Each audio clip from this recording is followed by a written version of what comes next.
ചേട്ടാ മാർക്കറ്റിൽ പോവാണോ? അതെ.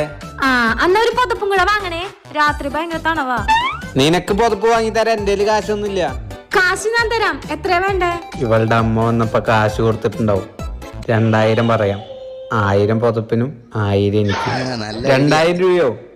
അമ്മയുടെ 3000 രൂപ വാങ്ങാം. 2000 രൂപ പുതപ്പിനും 1000 എനിക്കും. അത് മതി. അമ്മ 3000 രൂപ തരുമോ പുതപ്പ് വാങ്ങാൻ? ശരി, നീ ഇവിടെ നിക്ക്.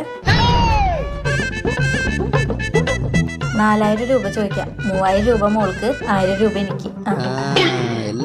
ഏട്ടാ, എനിക്കൊരു 4000 രൂപ തരൂ. മാല പൊട്ടിപ്പോയി, അത് മാറ്റി വാങ്ങാനാ. ശരി, നീ ഇവിടെ ഞാൻ എടുത്തിട്ട് വരാം. മോനെ, കാലിന് തീരെ വയ്യ, ഡോക്ടറെ കണ്ട് മരുന്ന് വാങ്ങണം. 5000 രൂപ തരുമോ?